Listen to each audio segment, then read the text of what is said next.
Dios los bendiga, hermanos. Ay, disculpen que son muchos truquitos que hay que hacer en este software. Dios los bendiga mucho. Señor, la honra y la gloria, porque Él pone la tecnología para todo. Me disculpo otra vez. También con los hermanos, porque la actividad de ahora de entregar alimentos me hace difícil en este día preparar el tema y todas las cosas acá con esta aplicación y ir a repartir la comida. Vamos a ir, hermanos, al libro de Samuel, al capítulo 2. Este es el cántico de Ana. Recuérdense que Ana era la mamá de Samuel, del profeta Samuel, y entre sus tantas luchas que tenía, a pesar de las luchas que tenía en su familia, las humillaciones que recibía de la otra mujer de su esposo Elcana, Dios la recompensó y le dio familia, no solamente de Samuel, sino que le dio 6 en total. Y así es como Dios hace el milagro en todo. Y vamos a leer su palabra. Vamos a leer su palabra en el nombre del Padre, del Hijo y del Espíritu Santo. Samuel 2, 1 Samuel 2, capítulo 2. Y dice: y Ana oró y dijo: mi corazón se regocija en Jehová, Mi poder se exalta en Jehová. Mi boca se ensanchó sobre mis enemigos, por cuanto me alegré en tu salvación. No hay santo como Jehová, nuestro Señor, porque no hay ninguno fuera de ti, y no hay refugio como el Dios nuestro. No multipliquéis palabras de grandeza y altanería. Cesen las palabras arrogantes de vuestra boca, porque el Dios de todo saber es Jehová, y a él toca el pesar las acciones. Los arcos de los fuertes fueron quebrados, y los débiles se ciñeron de poder. Los saciados se alquilaron por pan, y los hambrientos dejaron de tener hambre. Hasta el estéril ha dado a luz 7, y la que tenía muchos hijos languidece. Jehová mata y él da vida. Él hace descender al Seol y hace subir. Jehová empobrece y él enriquece. Abate y enaltece. Él levanta del polvo al pobre, y del muladar exalta al menesteroso, para hacerle sentarse con príncipes y heredad un sitio de honor. Porque de Jehová son las columnas de la tierra, y él afirmó sobre ellas el mundo.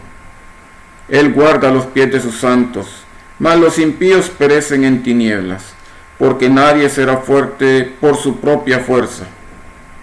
Delante de Jehová serán quebrantados todos sus adversarios, y sobre ellos tronará desde los cielos. Jehová juzgará a los confines de la tierra, dará poder a su rey, y exaltará el poderío de su ungido. Gloria a Dios. Ven, hermanos, en este versículo 10, a pesar de ser un canto, más bien una profecía, es algo así como la profecía que hizo la mamá de Juan el Bautista. Y aquí dice, acuérdense, esta es la época de transición en que habían jueces, y Samuel fue prácticamente el último juez, y empezó el reino del primer rey de Israel, que era Saúl, y luego él todavía ungió al rey David. Y aquí dice, dará poder a su rey con mayúscula, y exaltará el poderío de su ungido. Más bien una profecía, fue llena del Espíritu Santo como agradecimiento este cántico. Y ven que Dios, aparte de que era estéril, Dios la recompensó. Dios no la llenó solamente con un hijo, sino que con 6, según está escrito, aunque ella menciona aquí 7, por decir este es el número perfecto entre ellos. Pero dice aquí, dará poder a su rey y exaltará el poderío de su ungido. Y gloria a Dios que se cumpla todo esto, porque se va a cumplir. Vamos a ver en esta palabra que Dios hace unas cosas tremendas que ya se han oído en otras enseñanzas, se ha oído con el pastor, con otros hermanos, y Dios cumple ciertas cosas conforme para que crezca la confianza y de que Él tiene poderío sobre todas las cosas. Vamos a orar por este tiempo y que sea para Él toda la alabanza, toda la honra y toda la gloria. Y no escrolé aquí, pero este es los versículos que estábamos leyendo. Vamos a orar por este tiempo. Padre Santo, Señor bendito, glorificado Señor, sea hacia ti el honor, la honra, la gloria, Padre eterno. Bendice, Señor, este tiempo, Señor, esta reflexión, Señor, tan santo, poderoso Padre. Seas tú con tu Espíritu Santo, Señor, en armonía. Seas tú hablando a nuestros corazones, Señor, para que tú los exhortes, Padre mío, todos los corazones, Señor, incluyendo, Señor, mi corazón, Padre Santo, para que tú nos edifiques, Señor, poderoso Padre, para que tú nos edifiques, aprendamos a confiar más en ti, en que tú tienes control de todas las cosas, y que todas las situaciones que están a nuestro alrededor, Señor, es para que conozcamos más de ti, Señor, de tu grandeza, de tu poder, y que tú eres, Señor, poderoso y misericordioso en todo, Señor. Te lo rogamos en el nombre de Jesucristo. Y para aquellas personas que no conocen de ti, Señor, aquellos que están aprendiendo de ti, Señor, se acerquen más a ti con confianza de que tú estás en control de todo, Señor. Que tú tocas corazones y que eres un Dios misericordioso, pero que eres un Dios justo también y que no deja pasar, Señor, la maldad. Y que has puesto a tu Hijo amado Jesucristo para que todo en Él crea sea salvo. Bendice este tiempo, Señor amado. A ti venimos a exaltarte. Y bendice a mis hermanos, a cada uno, Señor, para que tu palabra, Señor, no se quede, Señor Santo, solamente en nuestras orejas, Padre, solo en nuestros oídos, sino que lo atesoremos en nuestro corazón, Señor, y lo vivamos, Padre Santo. En el nombre poderoso de Jesucristo, Señor. Amén y amén. Y ven, mis hermanos, ahí me disculpo otra vez por los atrasos acá de que no se oía sonido, como he dicho antes. Estoy en una aplicación que me pasó mi hermano Martín hace un año cuando empezamos estas actividades de no hacer la asistencia a la iglesia, y aún así se me escapan ciertas cositas. Yo a través de aquí, a menos que me mueva donde está el Facebook, puedo ver qué es lo que están comentando, pero no me voy a desenfocar. Lo que quiero decir, yo no veo si ponen comentarios ahorita, yo no veo si suben deditos o qué, no es más que todo el trabajo para dar la palabra del Señor y exaltar su nombre, y que Él nos exhorte en sus enseñanzas. Ven que la introducción fue en el Cántico de Ana, este libro de Samuel. Recuérdense de que es la transición del último juez que fue Samuel, y aquí se recalca ciertas cosas que nosotros las reflejamos en nuestros tiempos también.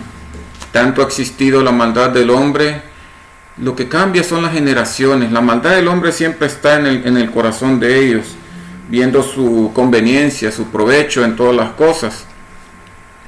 Y en esta parte está hablando en el mismo capítulo 2 sobre el pecado de los hijos de Eli, quien era el sacerdote de ese tiempo, y tenía dos hijos que eran desobedientes prácticamente, no conocían de Dios, a pesar de que eran sacerdotes. Ahí es donde da la reflexión de todas las cosas, porque dice su palabra que eran el sacerdote principal Elí tenía a sus hijos como sacerdotes para los holocaustos, para las ofrendas que llevaba el pueblo, y esas ofrendas eran para Dios. Sin embargo, ellos llegaron a una corrupción de abastecerse de cosas de las ofrendas, y ese es el peligro cuando se tocan las cosas del ministerio de Dios.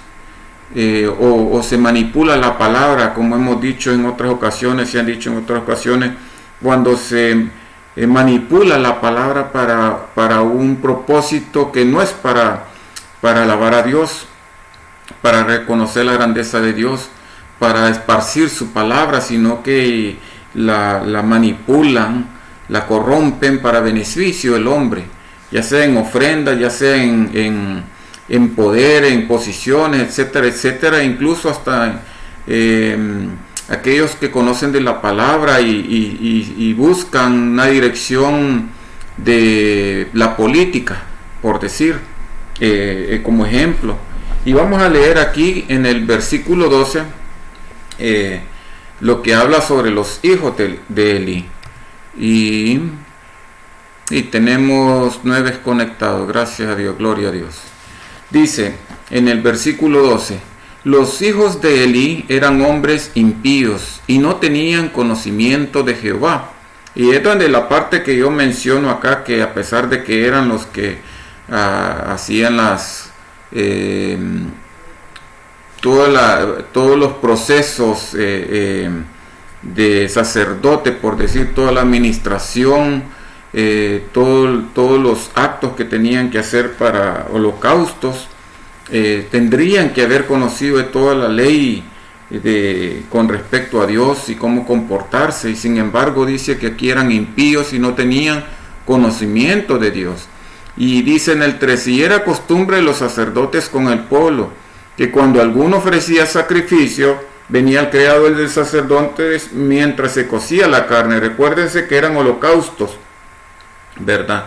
Y la gente llevaba lo mejor del ganado, por decir, para sacrificio a Dios. No le llevaban el animal más feíto, el más flaquito, sino que lo mejor, ¿verdad? Y ese era lo que agradaba a Dios. Recuérdense en esta parte, que si lo vemos reflejado con las ofrendas de Caín y Abel, ¿verdad? Dios vio el corazón con la intención que Abel le ofreció lo mejor, ¿verdad? En cuanto a su corazón, lo mejor en sacrificio conforme a lo que él requería. Y el corazón de Caín era de otra manera, aparte de que no le dio un holocausto de sangre, de animal, le ofreció de sus cultivos, y Dios no lo vio en agrado, pero por ese corazón que no estaba dispuesto al corazón de Dios, ¿verdad? Que no amaba a Dios, que no conocía a Dios. Bueno, y dice acá: y venía el criado del sacerdote mientras se cocía la carne, y trayendo en su mano un garfio de 3 dientes, dice. O sea, y lo metía en el perol, en la olla o en el caldero, en la marmita, ¿verdad? Y todo lo que sacaba el garfio, el sacerdote lo tomaba para sí. De esta manera hacía con todo israelita que venía a Silo. El Silo es el lugar donde estaba el templo. Recuérdense que este no era el templo en Jerusalén, este era el templo que traían desde la época de Moisés, que se lo montaban y lo desmontaban, que tenían sus medidas y que tenían un lugar exclusivo solo para él, solo que no tenían un templo. Recuérdense que Salomón fue el que construyó el primer templo. Esto es para que no se pierda la idea de lo que se está hablando aquí en ese momento. Dice, da a entender acá que lo que de la carne que ofrecían para el holocausto, una vez cocida, lo que el sacerdote agarraban con los 3 tenedores, de ahí agarraba el sacerdote como para su mantenimiento, ¿verdad? Para su dieta, para su alimentación. Pero ellos aquí profanaron esa ofrenda para Dios, porque tomaron las ofrendas del pueblo para provecho de ellos. Y van aparte corrupción y maldad, como dice, eran impíos y no tenían conocimiento de Jehová, como dice en el 12. Entonces dice en el 15, asimismo, antes de quemar la grosura, venía el criado del sacerdote y decía al que sacrificaba: da carne de asar para el sacerdote, porque no tomará de ti carne cocida, sino cruda. O sea, ya pedía una parte especial, ¿verdad? Como, o sea, si traes algo para Jehová, pero trae esto para el sacerdote. Y ahí es donde estaba ofendiendo las cosas de Dios. Ahora bien, dice en el 22, nos quedamos en el 15. Esta es una parte de la corrupción que ellos hacían. En el 22 dice: pero Elí era muy viejo y oía todo lo que sus hijos hacían con todo Israel. Y como dormían con las mujeres que velaban a la puerta del tabernáculo de reunión. Ven, segunda cosa acá. Dice que oía el papá de todo lo que sus hijos hacían en todo Israel, ¿verdad? Y hasta dormían con las mujeres que velaban a la puerta. Estas mujeres velaban, trabajaban o hacían actividades alrededor del tabernáculo. Y ellas hacían pecar a esta gente, trayendo el pecado para todo el pueblo. Entonces, dice en el 23, y les dijo: ¿por qué hacéis cosas semejantes? Porque yo oigo de todo este pueblo vuestros malos procederes, dice. No, hijos míos, porque no es buena fama lo que yo oigo, pues hacéis pecar al pueblo de Jehová. Si pecar el hombre contra el hombre, los jueces lo juzgarán, dice. ¿Verdad? O sea, si hace algo malo contra alguien, hay jueces como él, que él era un juez. No sé qué juez era específicamente, no sé si él estaba de juez por ser el sacerdote. No menciona en este momento quién había juez. Recuérdense que en ese tiempo habían jueces y no habían jueces, y así estaba esa época cuando no tenían rey. Habían y no habían. Entonces dice: si pecare el hombre contra el hombre, los jueces lo juzgarán. Mas si alguno pecare contra Jehová, ¿quién rogará por él? O sea, la pregunta es, ¿qué se puede hacer si estás pecando con las cosas de Dios con la palabra, con los holocaustos, con las ofrendas. Es algo como que meta mano el que recolecta dinero para las iglesias, o el pastor el que recoge el dinero, y ese es dinero para la obra de Dios, ¿verdad? Es un ejemplo.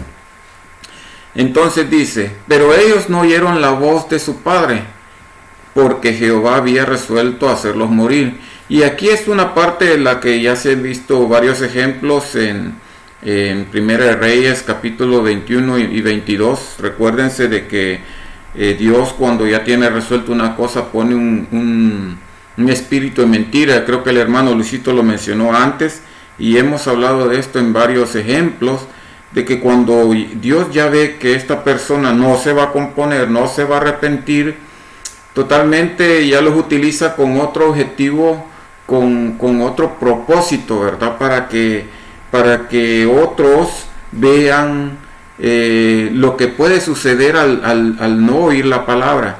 Y Dios les estaba dando la oportunidad, a pesar del consejo, a pesar de las murmuraciones, no se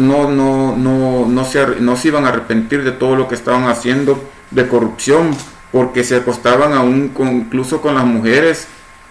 Dice que velaban a la puerta del tabernáculo, o sea, ya respetaban mucho el área del templo de Dios. Amén, hermanos. Estamos agarrando el mensaje de Dios acá, para que ustedes vean cómo es de peligroso cuando se juega con aquellas cosas que Dios ha determinado, y así como a nosotros nos ha dado mandamientos para que hagamos el bien. Habían mandamientos para los sacerdotes, hay ministerios, hay cargas, hay tareas que hacer en el nombre de Dios, y cuidadito si nosotros no las hacemos, como el mandato de ir y predicar el evangelio, ¿verdad? Esa es una de las cosas.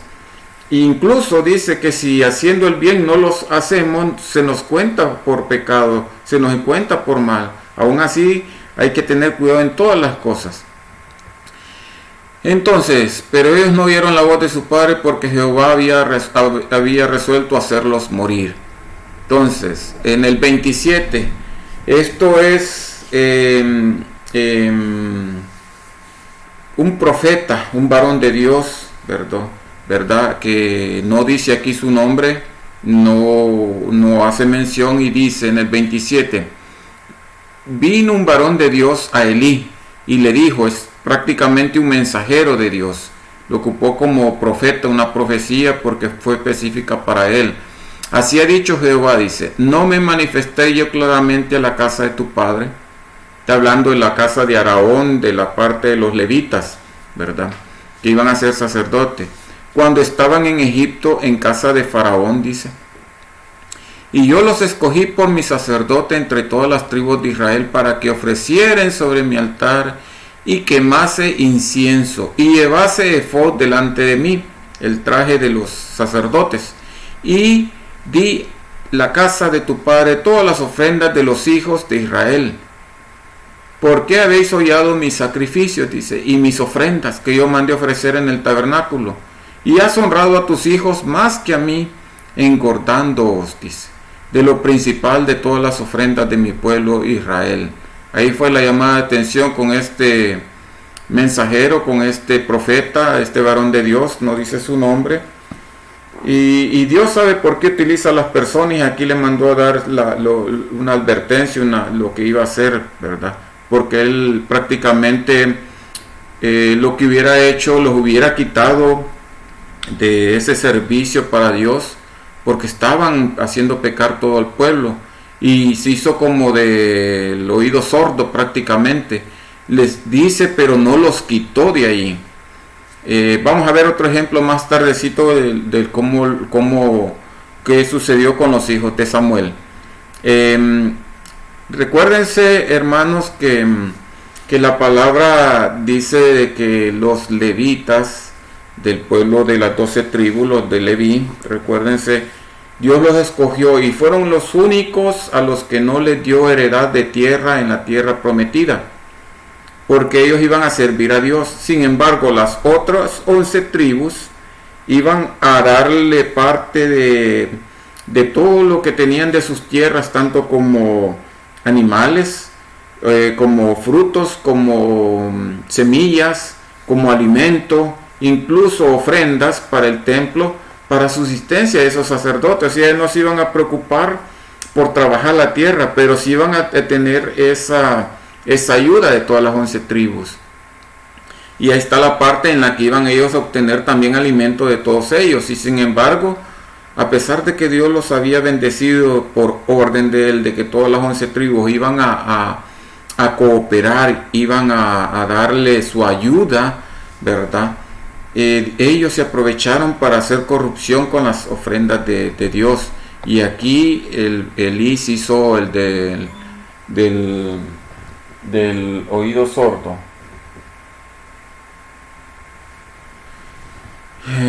Disculpen, hermano, voy a poner esto sin sonido.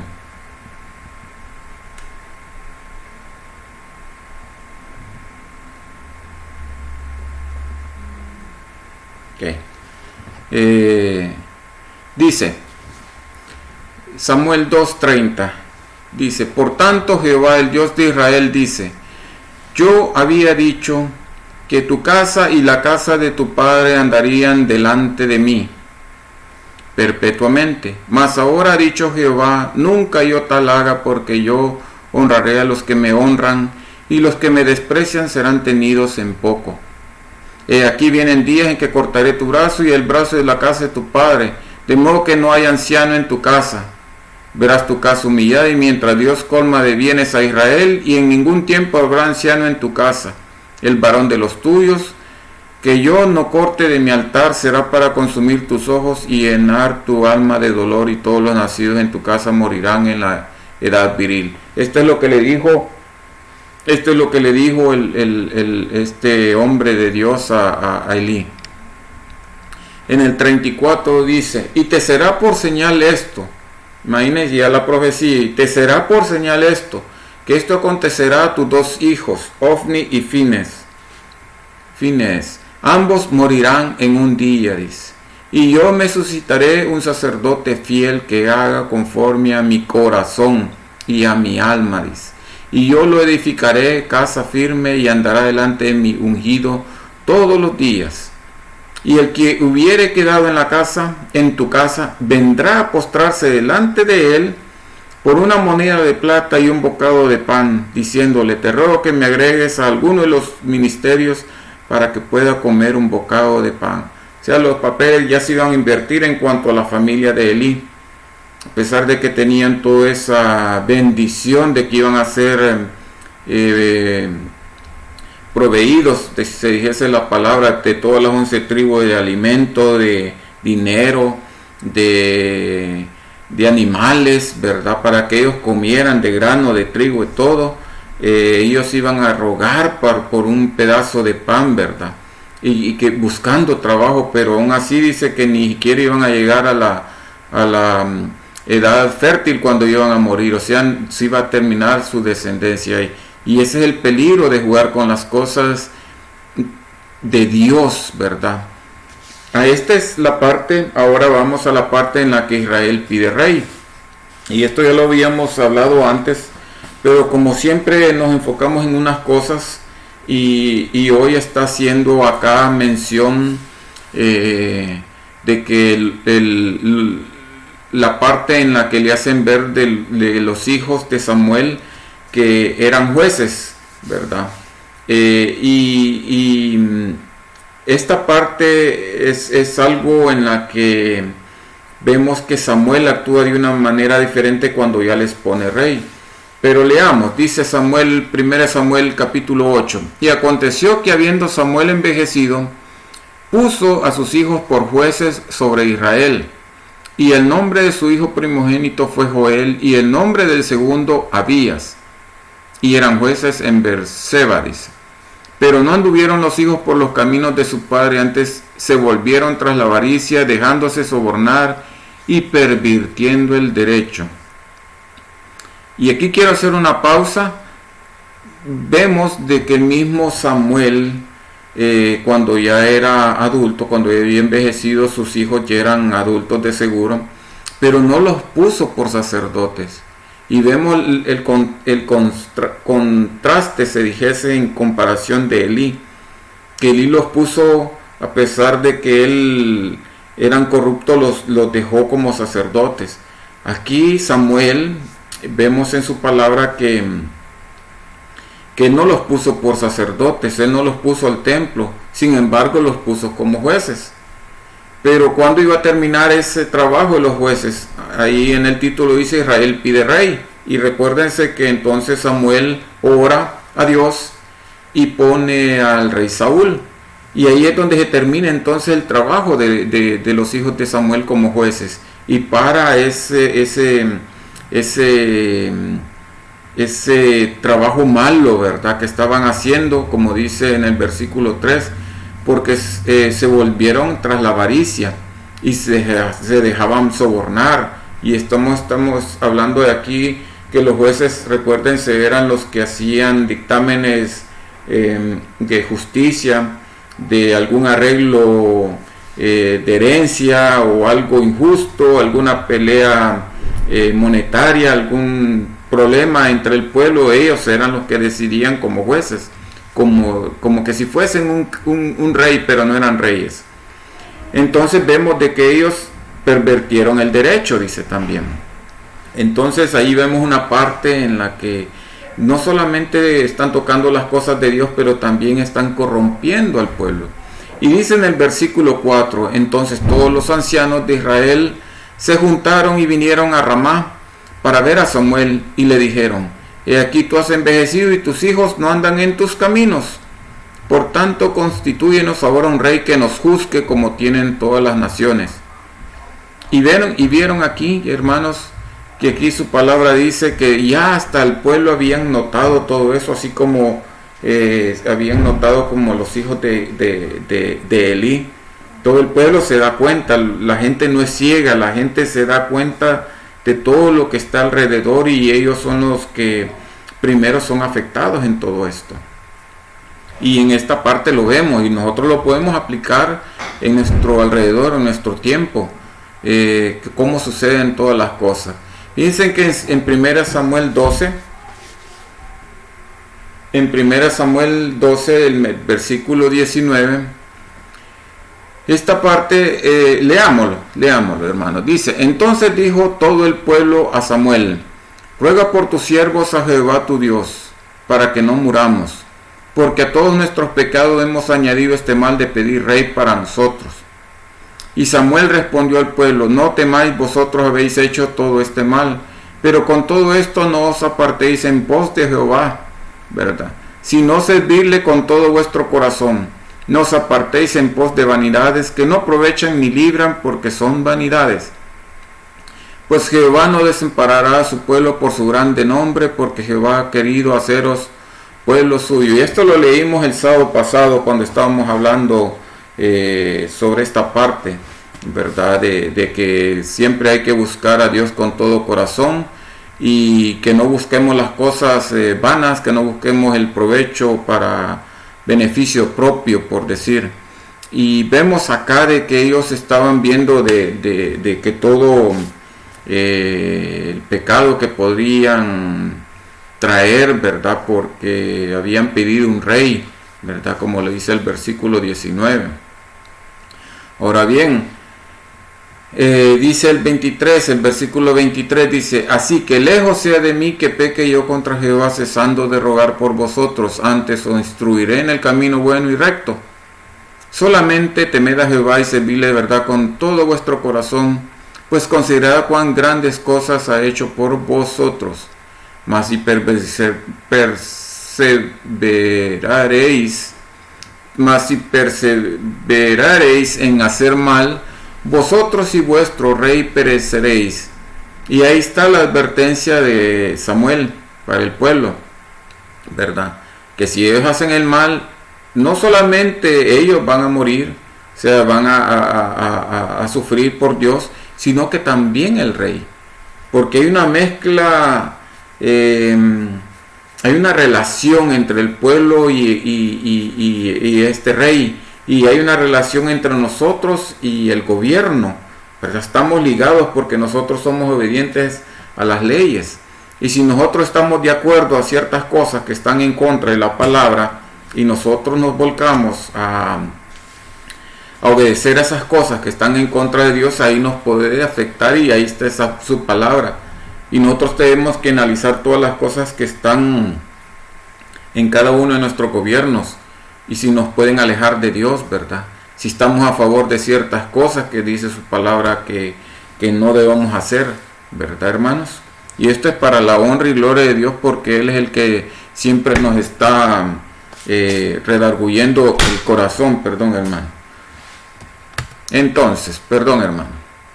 Fíjense que acá, esta es la parte en 1 Samuel 4, en la que Israel hizo una batalla, ¿verdad?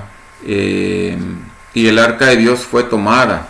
Esta parte en la que se cumple la profecía del varón de Israel. Y aquí vamos a ver una parte importante también, cómo afectó ese arca de Dios, ¿verdad? Que tenían en el templo.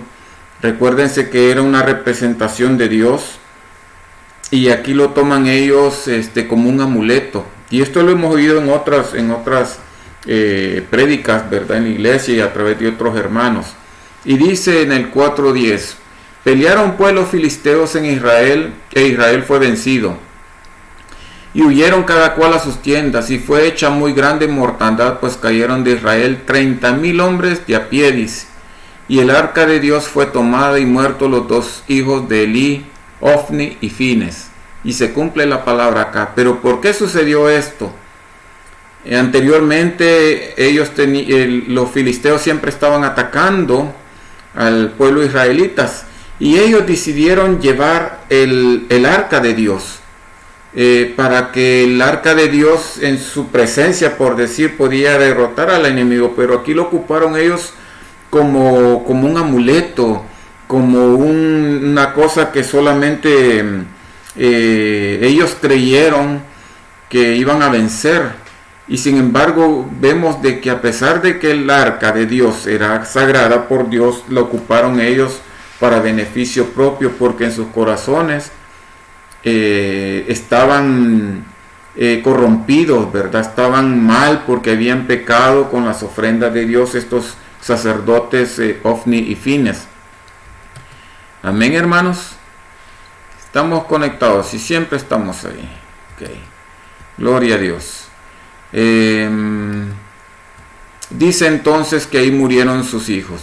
Y dice en el 2: y corriendo de la batalla un hombre de Benjamín, de la tribu de Benjamín, llegó el mismo día a Silo, a ese lugar, rotos sus vestidos y tierra sobre su cabeza. Y cuando llegó, he aquí que Elí estaba sentado en una silla, vigilando junto al camino, porque su corazón estaba temblando por causa del arca de Dios. Él ya sabía, como sabemos, ya estaba anciano, pero otro hubiera reaccionado: no lleven el arca. Dios no ha dicho que vayan a pelear con el arca, porque recuérdense, hermanos, cuando derrotaron en aquella ciudad, en la ciudad que rodearon 7 veces, hermanos, ¿se recuerdan esa historia? Llevaron el arca y solo caminaron, ¿verdad? Por varios días, una vez diaria, y en la última vez caminaron más y gritaron, ¿verdad? Y cayeron esas murallas de Jericó con el arca allí. Pero ellos creían de que llevándola hoy iban a vencer a los filisteos. Y vieron que aquí perdieron y murieron esos 2 hijos por ese gran pecado. Y hay todavía más consecuencias para los que se llevaron este arca de Dios, por haber tocado las cosas de Dios sin conocer a Dios. Y la presencia de Dios es tan enorme y tan grande que vamos a llegar a leerlo ahí dentro de un momento. Dice: y corriendo de la batalla, un hombre de Benjamín llegó el mismo día a Silo, rotos sus vestidos y tierra su cabeza. Y cuando llegó aquí que Elí estaba sentado en una silla vigilando junto al camino, porque su corazón estaba temblando por causa del arca de Dios. Llegado pues aquel hombre a la ciudad, y dadas las nuevas, toda la ciudad gritó. Cuando Elí oyó el estruendo de la gritería, dijo: ¿qué estruendo y alboroto es este? Y aquel hombre vino a prisa y se dio las nuevas, y dio las nuevas a Elí. Y era ya Elí de 98 años, y sus ojos se habían oscurecido, de modo que no podía ver. Dijo pues aquel hombre a Elí: yo vengo de la batalla, he escapado hoy del combate, dice. Y Elí dijo: ¿qué ha acontecido, hijo mío? Y el mensajero respondió diciendo: Israel huyó delante de los filisteos, y también fue hecha una gran mortandad en el pueblo, y también tus 2 hijos, Ofni y Fines, fueron muertos, y el arca de Dios ha sido tomada, dice. Y aconteció que cuando él mencionó del arca de Dios, Elí cayó hacia atrás de la silla al lado de la puerta y se desnucó y murió, porque era hombre viejo y pesado, y había juzgado a Israel 40 años. Y se cumple la profecía de que iba de todo lo que había mandado a decir con aquel varón de Dios. Y esa es la cosa, que con Dios él es un Dios justo, ¿verdad? Él no deja pasar el pecado, Él no deja pasar el mal. Acá vamos a ver en el capítulo 5 qué es lo que sucede con el arca en la tierra de los filisteos. Y sucedieron unas tragedias enormes sin ellos percatarse, por tener el arca de Dios como un trofeo que habían vencido a los israelitas, y les fue mal. Y dice en el versículo 1: cuando los filisteos capturaron el arca de Dios, la llevaron hasta Ebenezer, a Asdod, y tomaron a los filisteos el arca de Dios y la metieron en la casa de Dagón. Dagón era un dios de ellos, ¿verdad? Era el nombre de una estatua o una escultura, no sé. Y la pusieron junto a Dagón, dice. Y cuando al siguiente día los de Asdod se levantaron de mañana, he aquí Dagón postrado en tierra delante del arca de Jehová. O sea, la estatua o la figura estaba postrado en tierra delante del arca de Jehová. Imagínense. O sea, no lo iban a hacer los filisteos, pues, porque era un Dios para ellos. No lo podían hacer, pero el poder de Dios es tan grande que da a entender a ellos: miren lo que yo puedo hacer con estas imágenes que ustedes adoran, que no oyen, que tienen oídos y no oyen, que tienen ojos y no ven, ¿verdad? Y ustedes saben de que buscar una escultura es pecado para Dios. Y dice acá: y tomaron a Dagón y volvieron a su lugar, dice, ¿verdad? Y tomaron a Dagón y volvieron a su lugar. Y dice el 4: y volviéndose a levantar de mañana el día siguiente, he aquí que Dagón, esa escultura o lo que sea, había caído postrado en tierra delante del arca de Jehová, y la cabeza de Dagón y las 2 palmas de sus manos estaban cortadas sobre el umbral, dice, habiéndolo quedado a Dagón el tronco solamente. Y bien, otra vez Dios vuelve a hacer una obra de temor para los filisteos. En el versículo 5 dice: por esta causa los sacerdotes de Dagón y todos los que entran en el templo de Dagón no pisan el umbral de Dagón en Asdod hasta hoy, dice. Y se agravó la mano de Jehová sobre los de Asdod, y los destruyó y los hirió con tumores en Asdod, es en esa ciudad, y en todo su territorio. Y viendo esto, los de Asdod dijeron: no quede con nosotros el arca de Dios de Israel, porque su mano es dura sobre nosotros y sobre nuestro Dios Dagón. Y ahí ven que tienen tanto temor del que el poder inmenso de Dios, que es enorme y grande, que hasta los que no conocen de Dios ven la grandeza, el poder, esa cosa sobrenatural. Y eso es lo que está escrito, ¿verdad? De que toda criatura en la tierra, ¿verdad? En los cielos, en la tierra y bajo la tierra, se arrodillará y reconocerá el nombre de Dios, ¿verdad? Cuando venga a hacer juicio. Y aquí vemos una parte ejemplar que sucedió para ese tiempo, donde ni siquiera ellos, solo por rumor, por temor, conocían de Dios, porque ya sabían lo que había hecho Dios allá en Egipto cuando sacó a Israel. Dice en el 8: convocaron pues a todos los príncipes de los filisteos y les dijeron: ¿qué haremos del arca del Dios de Israel? Y ellos respondieron: pásese el arca del Dios de Israel a Gat, dice, que es la ciudad Gat. Y pasaron allá el arca de Dios de Israel. Y aconteció que cuando lo habían pasado, la mano de Jehová estuvo contra la ciudad con gran quebrantamiento, y afligió a los hombres de aquella ciudad, desde el chico hasta el grande, y se llenaron de tumores. Imagínense, hermanos, Dios es tan grande que los enfermó. Entonces vinieron, dice el 10, al arca de Dios a Ecrón, que es otro lugar, y cuando el arca de Dios vino a Ecrón, los ecronitas dieron voces diciendo: han pasado nosotros el arca del Dios de Israel para matarnos a nosotros y a nuestro pueblo. Ya venía el temor. Y enviaron y reunieron a todos los príncipes de los filisteos diciendo: enviad el arca del Dios de Israel y vuelva hacia su lugar, y no nos mate a nosotros ni a nuestro pueblo, porque había consternación de muerte en toda la ciudad, y la mano de Dios se había grabado allí. Y los que no morían eran heridos de tumores, y el clamor de la ciudad subió al cielo. Clamaron al cielo.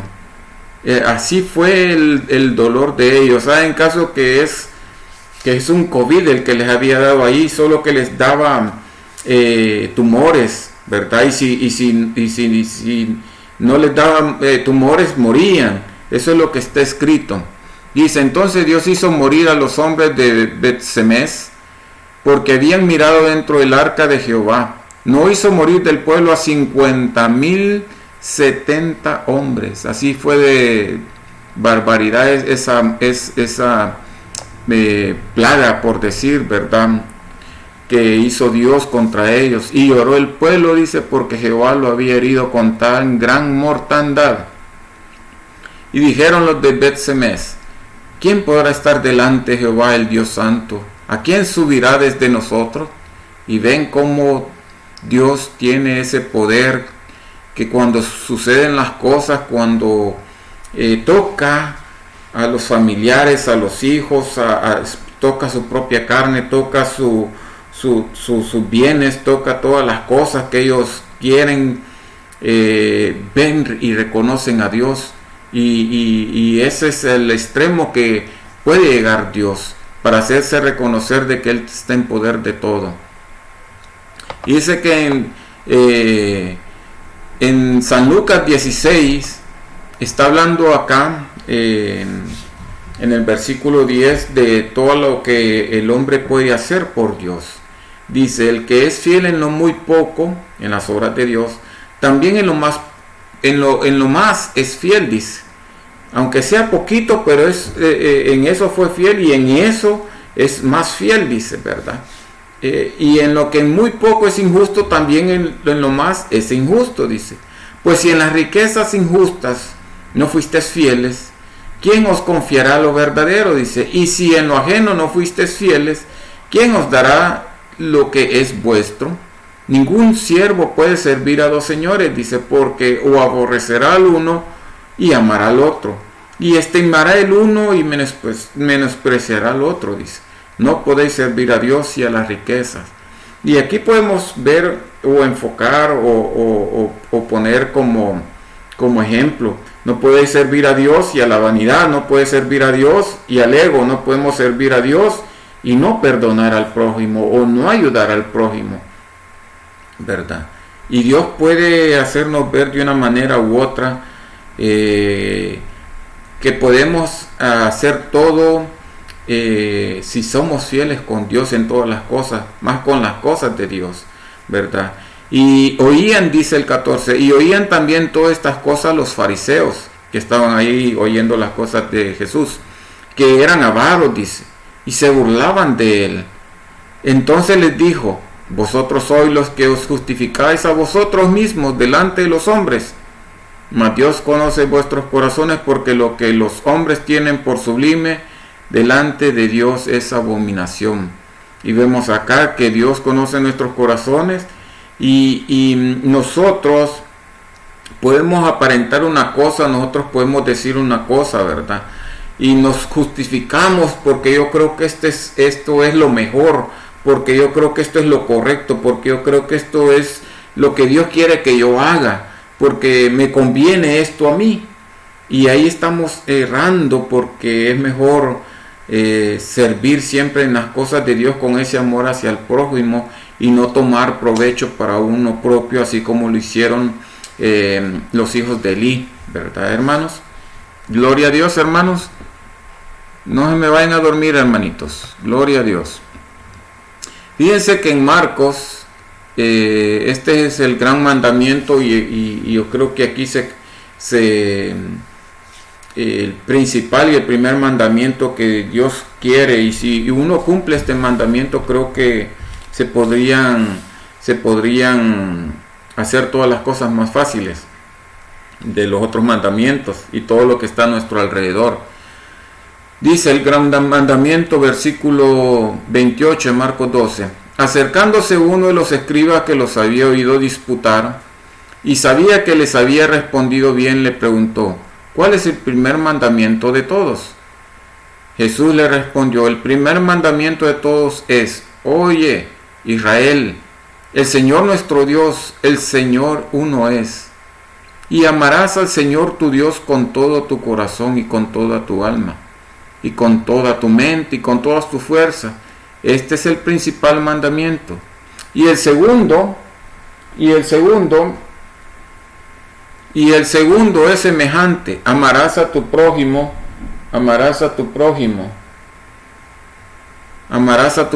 como a ti mismo. No hay otro mandamiento mayor que estos.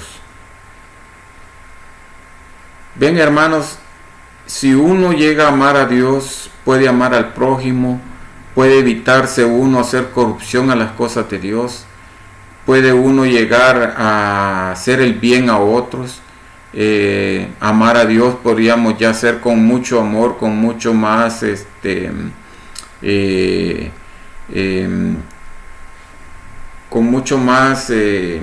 amor, el predicar su palabra, el ser testimonio uno para Dios, para la gloria de Dios, no para uno.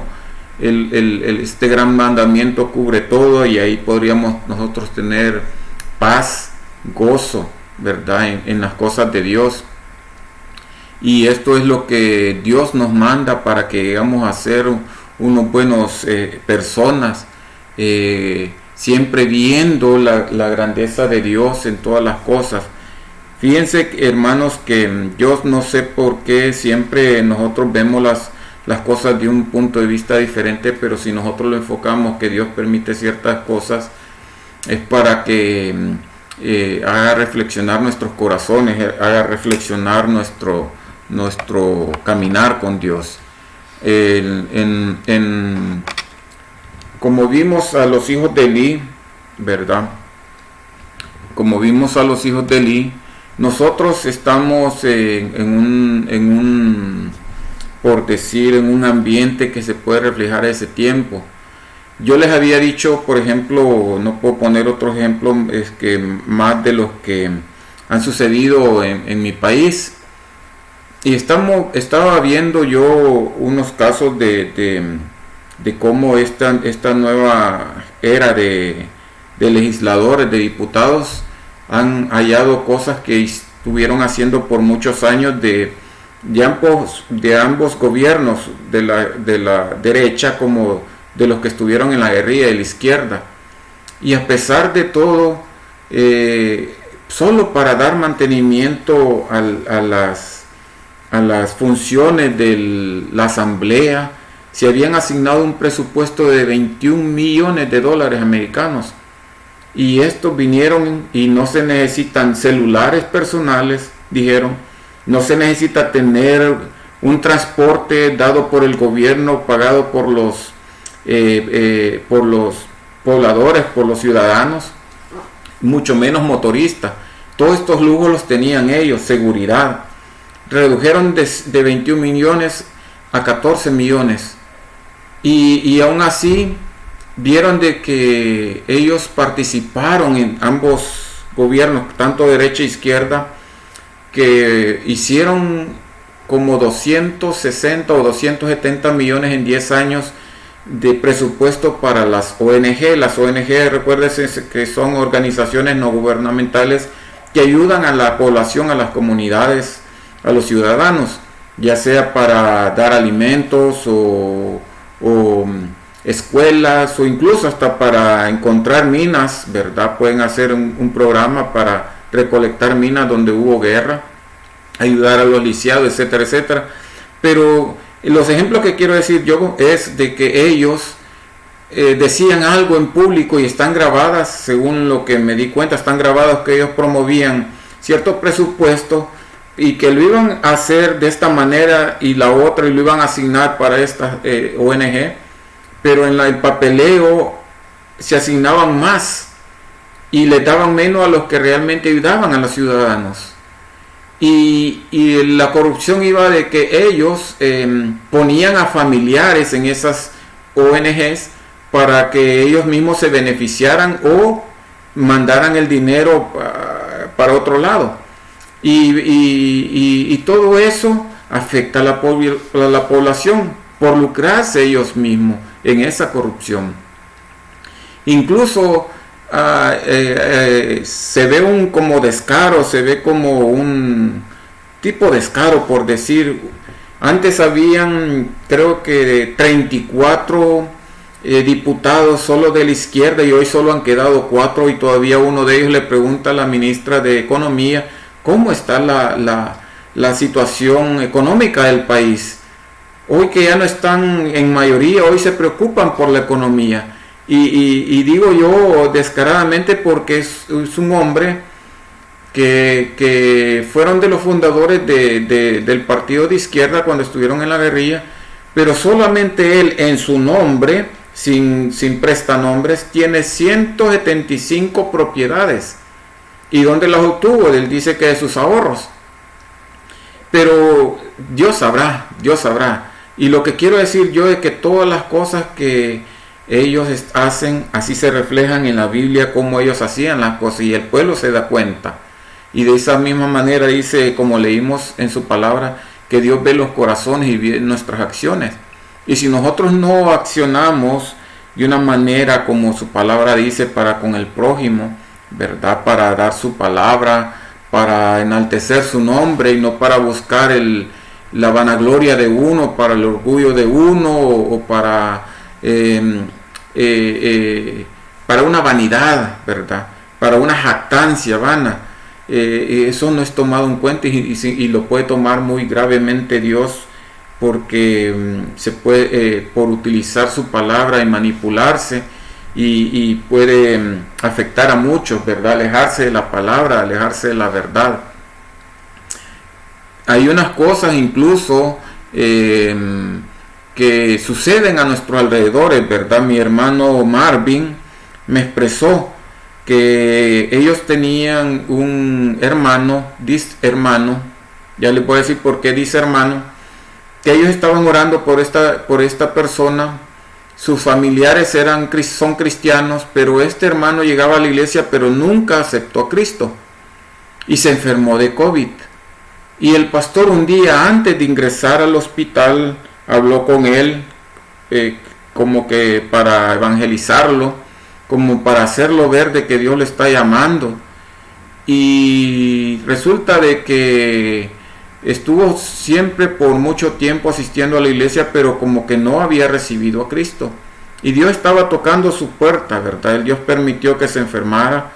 Y a pesar de que la mamá de él, doctora, lo ingresaron al hospital porque ya no podía respirar. Y ellos bien tristes me dice porque ellos querían en su amor de que él se reconciliara con Cristo, que él aceptara a Cristo. Lamentablemente no duró más de un día, creo, entubado y murió. Y ese fue el dolor de ellos, saber de que oraron por él y aún así se expresó la abuela, parece, de que él no aceptó a Cristo. Entonces son cosas que Dios está tocando y Dios sabe de que si va a arrepentir, ¿verdad? Si va a aceptar a Cristo o no.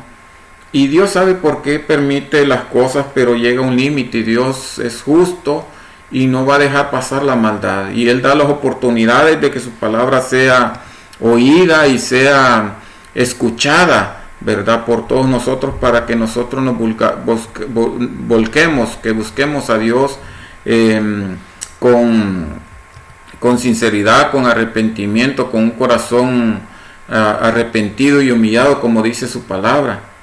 Y Dios pone muchas cosas, como dijo, no quiero alargar mucho el tiempo, Vieron ustedes la bendición que trajo a mi hija por sus oraciones. Gracias por aquellas cosas que veía o aquellas cosas que ella tenía como imágenes. Dios quitó todo eso, pero las pruebas no dejan de estar viniendo. Y en esto me quiero pedirles favor de que oren por mi hija, porque ella estaba un poco mal de salud física del estómago, y le hicieron unos exámenes, y en estos exámenes que le hicieron de scan o rayos X, como sea, el doctor hallaron de que tiene quistes en el hígado, que son unas glándulas como que es una carnosidad o líquidos que se acumulan alrededor del hígado. También lo tiene alargado. Antier estuvo en el hospital haciendo otro scan, y los resultados van a estar dentro de un mes, porque el hígado está muy largo, y en el scan quieren determinar si algo lo está empujando o ella nació con el hígado un poquito más largo, y tiene acumulación de grasa también que le está reduciendo el trabajo del hígado. Entonces el doctor le dio 3 escenarios. O si no come bien de salud y hace ejercicio, ¿verdad? Si no se cuida, puede tener un trasplante de hígado, ¿verdad? Lo puede perder, ¿verdad? Y por último, en tercero sería que sin hígado, si no funciona todo esto, va a morir, le dijo, ¿verdad? Son los 3 escenarios, ¿verdad? O le falla el hígado, va a necesitar trasplante, o le deja de funcionar. Entonces yo confío en Dios. A mí no me puso más que con un poquito de fe de que Dios hace las cosas por algo. Dios permite las cosas por algo. Estas pruebas son para que nosotros crezcamos, para que nosotros creamos en Él, de que Él tiene control de todas las cosas.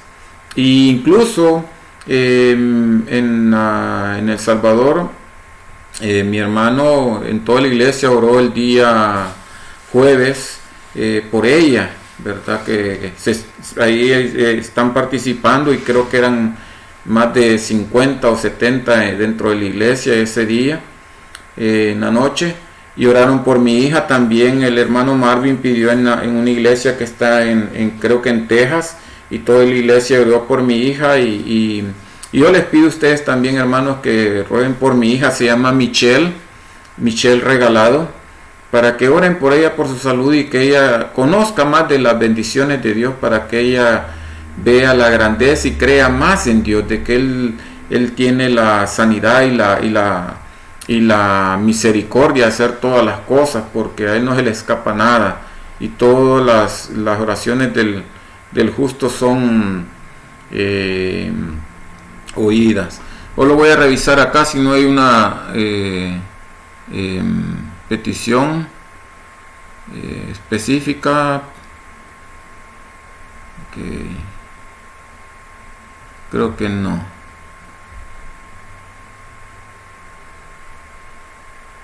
Ok. Entonces, oremos, hermanos, por este tiempo, que sea para la honra y la gloria de Dios, y que esta reflexión haya sido para que siempre pensemos en las cosas, que a Dios no se le escapa nada, ni la corrupción, y mucho menos que se tocan las cosas de Dios, su palabra, que no sea manipulada, que no sea para beneficio del humano, sino que solamente para beneficio de Dios. Oremos entonces para que Dios haga su bendición. También quisiera, hermanos, antes de terminar, una hermana de El Salvador, es para que oren por ella. Soy malo para los nombres, tengo que leerlo. Me escribió una hermana que había estado en Guatemala y regresó a El Salvador, pero me dice que su abuela está en el hospital. Yo le pedí por mi hija. Yo sé que están orando allá de seguro. La señora se llama María Julia Elías. y está en el hospital, no sé por qué razón, no sé qué motivo, ya no tuve mayor tiempo de preguntarle a ella. María Julia Elías, que está en el hospital. Padre Santo, Señor bendito, a ti seas el honor, la honra y la gloria, Señor. Gracias por este tiempo.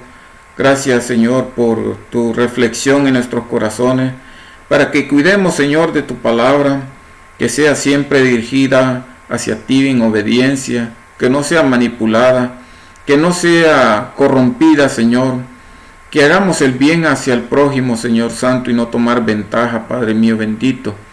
Sean nuestras intenciones con tu amor, Señor, amándote a ti, obediencia, Señor, con nuestros corazones limpios, a través de Jesucristo, que tú perdones nuestros pecados, para que seas tú glorificado, Señor.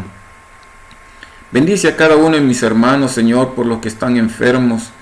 Bendice a sus familiares en cada uno de sus países, Señor, tanto allá como en Cuba, Señor Santo bendito, así en México, Padre Santo, así en Estados Unidos, en Canadá, Padre bendito. Te pedimos por todos aquellos en Guatemala, en Honduras, Señor, en El Salvador, Padre Santo, allá en Nicaragua, Padre bendito, en Costa Rica, en Panamá, en Colombia, en Perú, Señor, en toda Sudamérica, Señor Santo, donde estén todos, Señor, escuchando este mensaje, aquellos que no conocen de ti, Señor, seas tú glorificado, Padre, porque confiamos que tu amor es inmenso, grande y poderoso, y que para ti no hay límite, Señor, que hasta haces doblar, Señor, estatuas, Padre mío bendito, para hacer entender a los que no te conocen, Señor, de que tú eres grande y poderoso, Padre. Tú permites todas las cosas, Señor, y tú sabes por qué haces todo lo que está alrededor nuestro, Padre Santo bendito. Grande sea tu nombre, Señor. Te pedimos en el nombre de Jesucristo que perdone nuestros pecados, Señor, y que sane, Señor, todas nuestras enfermedades, Padre Santo. Te pedimos, Señor, por todos los que están enfermos, Señor. Te pedimos porque está desesperado, en angustia, el que cree que no tiene esperanza de sanidad, Señor, el que cree que tú los has abandonado, Señor Santo, el que se siente triste. Tú estás allí, Señor, que tú recibes todo corazón que te busca, Señor, a ti en humillación, en arrepentimiento, Padre Santo. Que tú diste a tu Hijo amado, Señor, que nos amaste tanto, diste a tu Hijo en la cruz, Señor, y Él ofreciendo su vida por nosotros, por nuestros pecados, para que tengamos una vida eterna, Señor Santo. Gracias por ese amor, gracias porque tú te manifestaste como un simple hombre, Señor, acá, sufriendo, padeciendo ese dolor en la cruz, humillado y sufrido, Señor, como criminal, mas tú lo hiciste por amor hacia todos nosotros, Señor, y por sus llagas fuimos sanados y perdonados, Señor Santo. Seas tú glorificado, Señor. Te pedimos, Señor, por todas estas peticiones, Señor. Te pedimos, Señor, por María Julia Elías, Señor, que está en el hospital, la abuela de mi hermana Carolina, Señor, allá en El Salvador. Seas tú trayendo sanidad, Señor Santo. Seas tú, Señor mío bendito, glorificado porque eres tú el que sana, Señor. Solo te pedimos a ti, Señor Santo, reconociendo, Padre, que solo a través de Jesucristo podemos tener misericordia, Señor. Te pedimos por ella, Señor Santo. Te pedimos también por mi hija, Señor, para que seas tú sanando ese hígado, Padre, para que seas tú quitando, Señor, todo quiste, Señor, toda grasa, Padre mío bendito. Seas tú bendiciendo, Señor amado. Confiamos en tu amor, confiamos en tu misericordia, Señor. Y que ella conozca, Señor, que tú eres el que hace lo imposible, Señor, para nosotros. Tú lo haces posible, Señor. Tú le llamas sanidad, Señor, a lo que nosotros llamamos enfermedad, Padre. Seas tú glorificado, Señor, y bendice a cada uno de mis hermanos. Bendice, Señor, a todos los que están enfermos. Te pedimos, Señor, por Isaac, Señor, el nieto de nuestro hermano Alfonso. Y te pedimos, Señor, también por la salud de los pastores, Señor. Seas tú, Señor, bendito Padre, quitando toda molestia, toda enfermedad, Señor. Seas tú, Dios mío, bendiciendo también, Señor Santo, a la hermana Lucila, Señor. Padre bendito, seas tú, Dios mío, poderoso, bendiciendo, Señor, Padre divino, al hermano Jorgito, Señor, fortaleciéndolo, Padre Santo. Te pedimos por nuestro hermano Luis Rivera, Señor, para que tú seas sanando su columna, Señor, ese problema del nervio asiático, Padre. Seas tú, Dios mío, bendiciendo a cada uno de mis hermanos que por algún motivo tienen dolor, Señor, por esa espalda del hermano Martín, Padre Santo. Bendícelo, Señor, junto con su esposa y sus hijos. Bendice a cada uno de mis hermanos, Señor Santo. Bendice, Señor, a sus hijos, a sus nietos, Padre bendito. Seas tú, Dios mío, poderoso Padre, con el hermano Pedro y Morena. Ahí domingo, Señor, te ruego por Gerardo y Nori, Señor Santo. Te pido por Luisito y Francisca, Padre bendito. Por Amílcar y Rebeca y sus hijos, Señor. Te pido por Julián y Antonio, Señor, nuestros hermanos. Bendice a sus hijos, sus nietos, Padre. Te pido, Dios mío, por la hermana Manira, por el hermano Juan Guillermo, Señor. Bendícelos, Padre Santo. Te ruego, Señor amado, por Mario y Edna también, Padre bendito, y su familia, sus hijos, Señor. Por la hermana, Señor, Padre bendito, por la hermana Gladys, Padre Santo, por la hermana Virginia Matos, por la hermana Virginia Marulanda, Señor, por la hermana Catalina, Señor, y sus hijos, sus nietos, Señor, por el hermano Nicolás, por el hermano Larry, Señor Santo. Bendícelos en sus peticiones, Señor. Seas tú trayendo paz, Señor bendito, por la hermana Julia, su esposo, su hija, Señor. Padre Santo, te ruego, Señor, por la hermana Elien también, con su esposo, su familia, Señor. Bendícelos allá en Cuba, Padre Santo. Seas tú, Dios mío, todopoderoso, con la hermana María, Señor, la hermana Margarita, Señor Santo, y todos mis hermanos, Señor. Bendito Padre, seas tú glorificado, Señor, trayendo bendición para cada uno de ellos, Padre bendito. Y te ruego, Señor, siempre por sus familiares, Señor. Se hace a ti el honor, la honra y la gloria. Gracias por este tiempo, Señor, y que seas tú glorificado. Porque para eso venimos, para exaltarte, para glorificarte, para honrarte, Señor. Porque tu misericordia es grande, Señor. Porque tú eres el que hace las cosas, Señor. Nos bendice y no nos damos cuenta, Padre. Tu bendición está hasta aún cuando dormimos, Señor. Gracias, Padre bendito. Trae paz y gozo en nuestros corazones.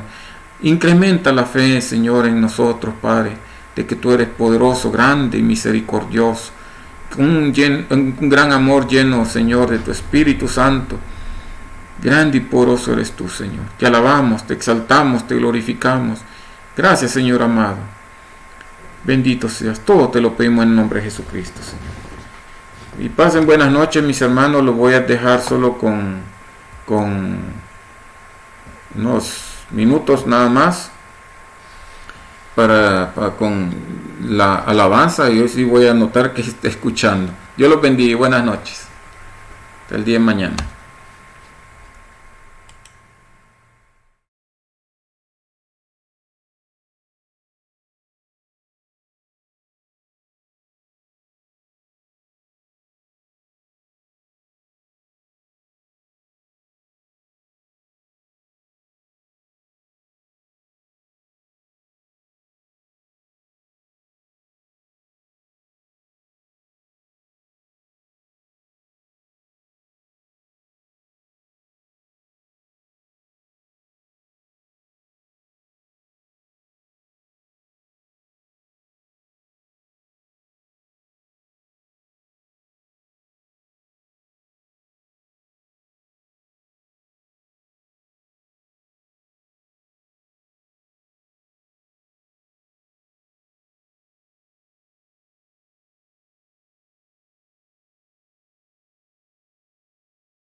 Sí, Señor. A ti la gloria y la honra.